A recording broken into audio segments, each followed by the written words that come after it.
You're listening to Copy Chief Radio. Get all the episodes and join the community at copychief.com.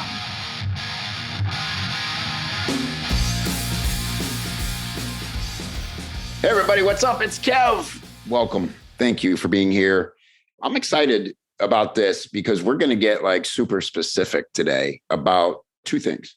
One is, how do you break free from your current career and move over into a freelancing career?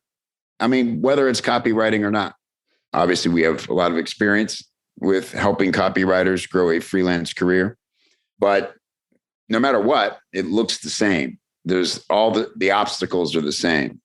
And the key word there is career, right? If you're sort of not transitioning from something you either got swept up in doing or thought you would do your whole life and are now super burned out on it, then this episode is for you. And if you've been dedicated to a career and you're just ready for something different and you think freelancing and copywriting is it, then you're going to learn a lot today. My guest is Tania Yeo. It's her second time here. Good to see you, Tania. It's great to be back. So the last time we talked about your incredible meteoric rise through the sort of the copywriting ranks, right? I mean, was it been just 1 year since you were a teacher? Mm-hmm. When did you officially leave teaching? July 2021. July 2021. Incredible. So 2 years now. We're going on 2 years.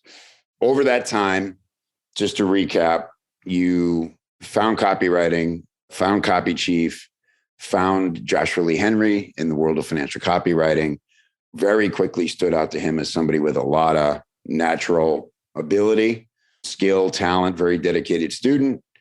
You started very quickly landing gigs with financial publishers. You worked a little bit with Banyan Hill. Then they had some layoffs.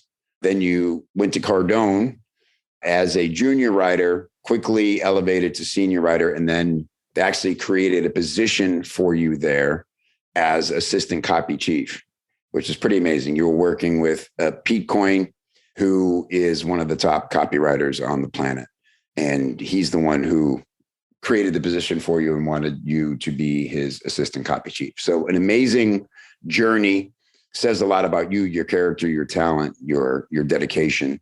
And now that you're sort of settled in this, and you're continuing to advance your career, growing into the role, because I think you're a teacher, you're very naturally now teaching other people, not necessarily the craft of copywriting, but about this transition you went through. So today I want to talk specifically about how you're helping other teachers do this, because you've been having a lot of conversations with teachers who want to transition and finding a lot of the common struggles. You're also starting a podcast. Do we have a URL for the podcast yet? Yeah, I've sent it to Sarah, so you should have it on your page. Okay, we'll put it in the show notes. So anyway, I've been talking about you as if you're not here, but welcome.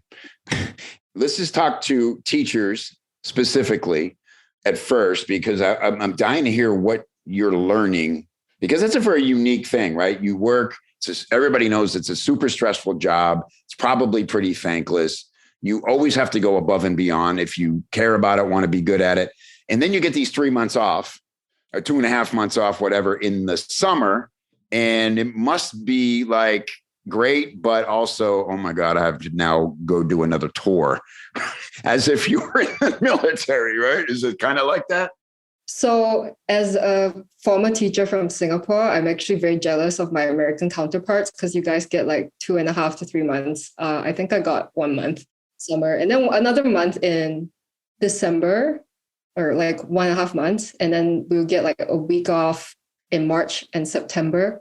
But regardless of how long of a so-called break we get, I two things that really stand out to me. To this day, I remember someone in teaching college was like, I don't get why you guys complain so much. If you count, because in Singapore, we have lots of public holidays also, because it's a melting pot there. There's lots of religions and lots of holidays to celebrate. So count all the days that you have off plus the weekends. You get 100 days off a year. Your life is great. And I saw the same thing on LinkedIn.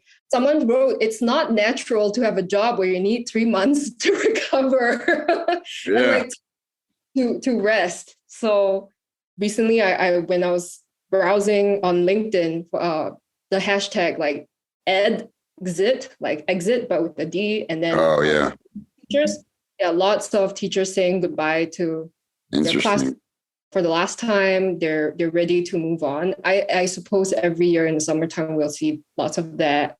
And I can remember when I first left the classroom. So Kevin said meteoric rise, but it looked more like an asteroid crashing because when I left, I just like I finally came face to face with like that existential crisis that I could avoid by being busy as a teacher, which is what the hell do I do with my life now?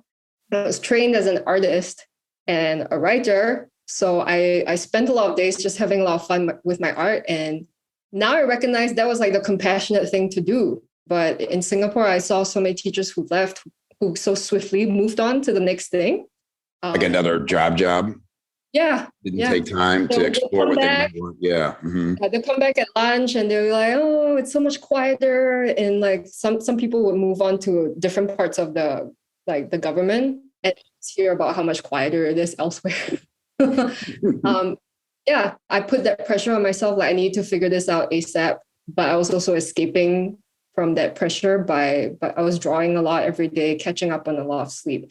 So I think everyone has different ways of dealing with burnout, like the different teachers I've spoken to. It really just depends on your circumstance, right? Like for me, I felt financially secure. You know, I've been saving up for that day. I've been counting down to that day, like that when I can finally just do whatever the hell I want. So yeah. I felt financially secure to like, you know what, I'll just not figure it out for a while and let that be okay. I know of teachers who they had fewer hours. So like they knew they were burnt out, but they needed to upskill. So they were like practicing copywriting on weekends. They had fewer hours at work. That's another way of creating that space that's safe enough for you to like, okay, I want to do this. I know when I was in that state, I could not have, because the next thing I want to talk about is how important it is to have clarity, whether or not you eventually go into copywriting. I get messages every few days like, I'm ready to leave, but I don't know where to start. And I totally get it. When you're teaching full time, there is no time to think or to research. I used to feel so bad about it that why am I not doing more on weekends to explore my prospects? Like all my brain juice was gone on weekends, you know? So it's really important to get to that headspace where you've recovered a modicum of your physical and mental energy, and you also feel like financially secure. You're like, okay, I'm ready to make that leap. What do you say to people when they're in that place and they only have the weekends? How do they go about creating that headspace, and what should they be studying, looking at, thinking about? There's a lot of very low energy things you can do in between that. I didn't do this. My process was chaotic. I was just like, into the darkness. Should I teach online? Should I do this or do that? Oh, wait, that's not profitable. So I really wish someone had pointed the way, because so Elizabeth, who is also in our Copy Chief community, she listened to this podcast called Teacher Career Coach. And she just queued up all of the episodes so she could hear all these different transition journeys, and copywriting was the one that stood out to her. So that's a really great way to gain clarity. Like on your way to work, you just listen. You don't have to do anything. You just keep your mind open. And they have a great quiz on their website where it's like, I don't remember the actual name of the quiz, but I know it's helped a lot of teachers. I never took it. I wish I had. I'm lucky stumbled into copywriting, but I think those are two most like low energy things you can do, even if you're in a state of burnout and you're not sure. Just get the wheels turning, right? That's what's great about something like the quiz. It's like, oh, I'm learning something about myself, and just get your thoughts moving in the right direction. Yeah. Interesting. Okay. So that's sort of step one. Let's talk about if somebody does decide copywriting is great for them. And this seems obvious, but I bet there's things I haven't even thought of, because we have so many teachers in Copy Chief who are now copywriters or are transitioning. And through the years, it's been a threat. I don't think there's ever not been a former teacher in one of my coaching groups since I started them. From Melanie Warren, obviously Chris Orzakowski, Joshua Bowen, and now Ben Hankin, of course, yourself. So many. And so why do teachers make good copywriters? Oh, yeah. There's just so many transferable skills. Let's just start with the world is just becoming increasingly attention scarce. And to be a good teacher, you have to be a master at knowing how to hook someone's attention at the start of a lesson and then keep them with you. I think regardless of what subject you teach, right? You have that ability. That's interesting because it's the same exact thing with stand-up. When people say like, what are the parallels? That's the first one I go to as well. It's like, you got to hook them and keep them, right? And there's so many elements to that. The other thing that you do is like you test your material in different venues, right? Yeah.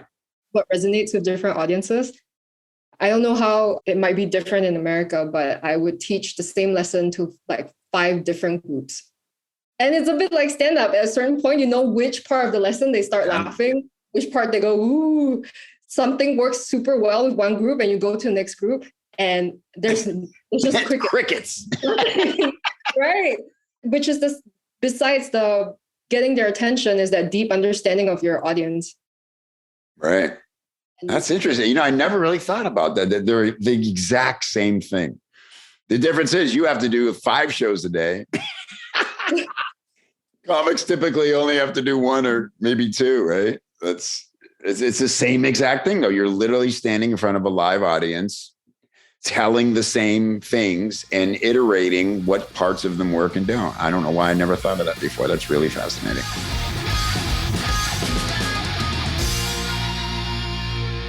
Look, I get it.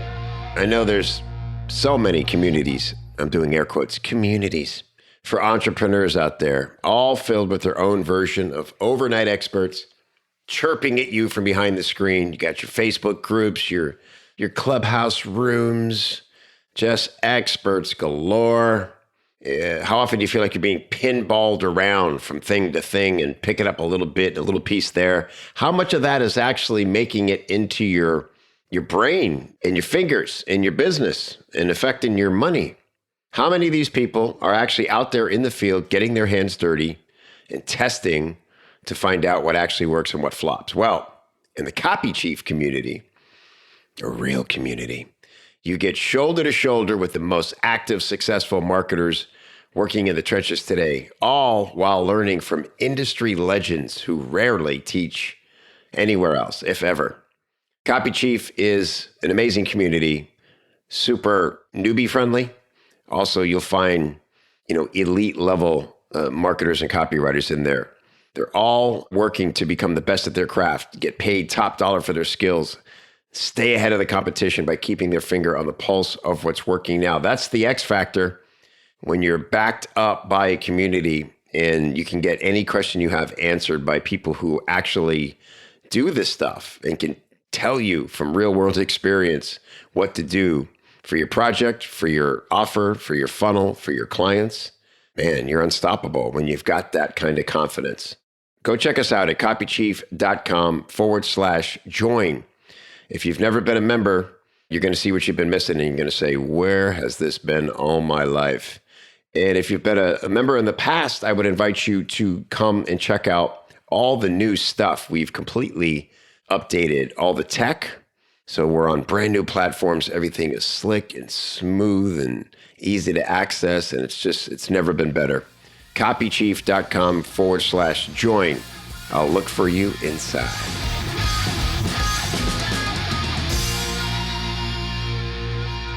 Here's the other thing I've been saying lately, and I'm going to copyright this because I'm pretty sure I made this up. Here's what people say, copyright. I say, here's what copywriting is. It is a 2-way conversation driven from one side. And I say one common skill or ability I see in people who get good fast at copy is that they have a good instinct for how their reader is responding down the page, right? Like there's a reason we follow bigger paragraphs full of information with 2 or 3 almost 1-word sentences or statements, right? Like it's just, there's a rhythm to it. And I think having the experience of a teacher or a comic or anybody who speaks to live audiences that instinct just gets really developed and becomes innate. That's a huge advantage. Yeah. And getting to know their audience is always like taking a risk. Like I said, like sometimes you just walk into a different group and it just doesn't work and you just have to keep testing. So I guess that's another thing. This is from Elizabeth, actually. She said, teachers are great at data analysis. And that was true. Like I loved spreadsheets as a teacher. I love seeing patterns in how students were making progress and then adjusting my approach from there. That's literally direct response. We're directly responding to the data and whether or not the audience is, whether they resonate with the message they're putting out there. Yeah. So many more things. The best way to get your students on board with you, storytelling. Right. For me, that was like the best part of the job because it's teaching art and English literature, lots of stories to be told there, and knowing how to get it across in an easily digested way. Because as a teacher, you can have the curse of knowledge. Sometimes you get too up in your head about literary terms or theory, but then how do you at the end of the day like capture the essence of or the humanity of that story and then like connect it with your audience? Yeah. This weird thing, I also think the pandemic made me a better copywriter / teacher because I had to learn how to communicate virtually instead of being in front of a classroom. And over time, I learned to recognize what kinds of messages or instructions just would fly over people's heads. And I still have an instinct for that. Working with a team, giving instructions, like knowing, okay, if you present the information that way, no one's going to do it the way you want it to. So pandemic forced us to adapt so quickly to new kinds of technology. So I'm seeing that amongst the copy chief former teachers, a lot of us are very open to AI. We're not like I think there's a lot of fear around it, but really comfortable with having to adopt new tech and new processes, right? And a totally different way of communicating, 100%. So if we're talking to a teacher specifically, again, anybody who's looking to transition, what's the first thing to do? If you've already, you've recovered your energy and you feel financially secure, it's copywriting. Because then the first big thing you're going to face isn't like the practicality of it. It's all the mindset stuff, like the imposter syndrome, the guilt about leaving teaching behind, the incongruity. Because for me, when I was done with my bachelor's, I was like, I'm not going through that again. But then I know that a lot of teachers in America are very highly trained, have multiple postgraduate degrees. And then they're like, oh, but now I'm going to do this. So right. The best way to cope with all of that imposter syndrome for me, someone once told me is when you feel imposter syndrome, it's like there's a gap between what you want to do and what you can do. So training, just identifying that gap and okay, I don't know enough about this right now. And the more you actually take action and do the thing. I know this is not unique to just transitioning teachers, lots of new copywriters, right? Want to fall, we tend to fall into the trap of reading too many copywriting books, taking too many courses, but never actually putting pen to paper, building that portfolio. Just practicing. I always say it comes down to momentum, because we do a lot of challenges, fun, sort of lighthearted, hey, write this thing. We just did one with Michael Haig, right? About storytelling.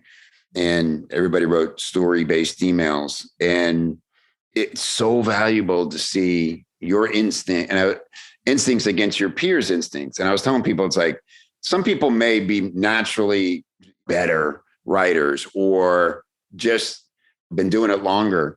I said, but realize what it really comes down to is instinct. What instinct did they have for going about telling the story they did different from your instinct? Because really, we can get better at writing. We probably are interested in being copywriters because we feel pretty confident as writers. So it's really about developing instincts and ideas more than it is the writing, right? And so that's why I always say, just start doing it alone, practice it, throw out all the rules about how it's supposed to look and structure. There was a woman yesterday in our coaching call. She's like, I just don't when I try to write copy, I get stuck. She's like, but people tell me I'm a good storyteller. And they're always like, oh, you tell the story, Janice, because you tell it best. I go, okay, then just write copy as dialogue back and forth. Like, who cares if it'll ever make the page or not, but practice getting your point across in a format that's comfortable for you, right? So anyway, sorry for the little rant there, but that's the thing about momentum and getting going is like, and you're 100% right about copywriters. Like I always tell people, like, the first thing I ever wrote, I was mocking sales copy to make a friend laugh who introduced me to it. And it was like easy. I was cracking up. It was fun. And then I gained respect for it. And suddenly it got super hard. Like that's just the same thing, right? It's just, so learn the rules just enough to want to break them and see what happens. Yeah, for sure. I just knew I started February last year. It was my backup plan. I was like, so I don't know why there's the word copy in front of copywriting and why it's supposed to pay you better than just plain old writing, but let's go find out. I remember I was just really eager to get started. I hadn't found Copy Chief yet, but I was part of this like free community, and they showed me how to get like your first gig on Upwork, like low paying, but then you get a testimonial, and then that's how you like slowly build yourself up. So that's one way to approach it. Get paid to train. So I was really eager to do that. And I stalled because a lot of it wasn't like direct response copy. And I could see people in the community every day just kind of like bugging the more experienced copywriters. Hey, can you look at my copy? Can you look at my copy? And they did. That was something they did offer, but I felt bad. And it's because, so that's another thing for all the teachers out there, years of being underpaid, you don't want to go through that anymore. And there's so many of your existing skills from teaching that you can pay you very well if you leverage them. You're not starting from scratch in copywriting. But yeah, I felt bad. Like I didn't want to just keep sending people copy. So that's why I found Copy Chief. It was like, whoa, unlimited critiques, safe space. And with that reinforcement of like, okay, I put out copy, someone points me in the right direction. I go back to the drawing board. And it's a safe space, right? Clients don't have to see this. I'm just free to sing. I trust these people. I mean, like Merlin Ananian, she gives such great critiques. And I never felt once like she was trying to tear us down when we post copy. It was just, whoa, this is just mind-blowing feedback. I could not have learned this from a book. That's like two parts of the puzzle for me. You can't write alone, which nobody writes. Is it nobody writes alone? Yeah. Which is our tagline. So doing the actual work, but also having someone give you that feedback. So then the third piece of the puzzle was managing the business aspects of it. I think that might be one of the, next to mindset, that might be one of the biggest challenges or hurdles for teachers who have been, in an office environment and as employees, have never had to go out there and seek clients. I know I felt like that was the part that I was least prepared for. I can analyze the crap out of a piece of copy and then reverse engineer something and write copy of my own. But then I was not prepared for, okay, but then how do I go get clients? How do I get on calls with them and things like that? So, and I was lucky that I could just get all of that in one place. And I know I'm not the only former teacher who said that. Like none of us were plugging you actively, like when I interviewed Ben in St. Pete, he was like, you just go Copy Chief. And like, oh, I could save so much money. Everything I need is in here. Yeah. And then I was like, there we go. There's our plug. And, and then same thing with Elizabeth. I was like, what's the one piece of advice you would give to any, oh, I keep calling her Elizabeth. She prefers Bitsy. Okay. Bitsy said. It's a great teacher name, Bitsy. Join Copy Chief, the one piece of advice you would give to any teacher who's transitioning and they want to find a space to do that. Yeah. And even better now that you have taken on sort of this mission to help other teachers. And so there's a thread in Copy Chief that you started and about 3 pages deep now. It's called An Ode to Teachers Turned Copywriters and Everyone Else in Between Careers. And man, it's just like so amazing to get this insight. This is where you met Bitsy and so many other members. There's even teachers I know in the community who haven't even weighed in this thread yet, right? So it's only going to grow.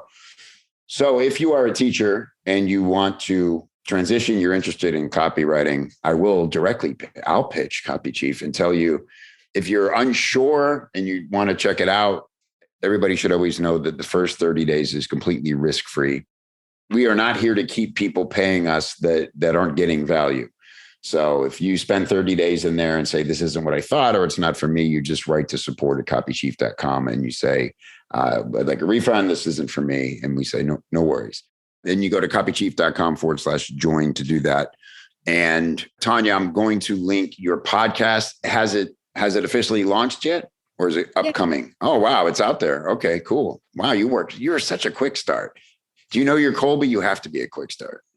Okay. This is a thing that he keeps telling me and I haven't looked it up yet. You got to do your Colby. I'm fascinated. There's no doubt, no way you're not a quick start. Okay, cool. Awesome. So if you want to meet Tania, come to Copy Chief and meet Tania and all the other teachers. Or if you're just transitioning, you're not a teacher, this is what we do. We want to help people. I always say my favorite thing to do is meet people at their passion. So if you've discovered copywriting or freelancing and all you can think about now is how can I make this my life? I want to meet you there and we'll figure it out together. I can guide you. We just need some clarity. Tania can guide you. Once you I love that you said it that way. Once you get clarity, once you're sure, because it's a lot to work through for a teacher. There's guilt about leaving. Like you said, there's a bunch of sunk cost, both financially, time-wise, of getting these degrees and go, now I'm going to give that up. Everyone around you is going to tell you that's completely impractical thing for you to do. What are you, crazy? You're going to start life over now. And so there's a lot of conflict there. So listen to Tania's podcast and reach out to her, right? They can find you on LinkedIn. You've been a big part of the conversations going on there. So thank you, Tania, for doing all this and teaching us what you're learning along the way. It's really valuable. I'm happy to do that. Happy to pay it forward. Yeah. All right. We'll do it again soon. Thanks, Tania. Bye, everybody.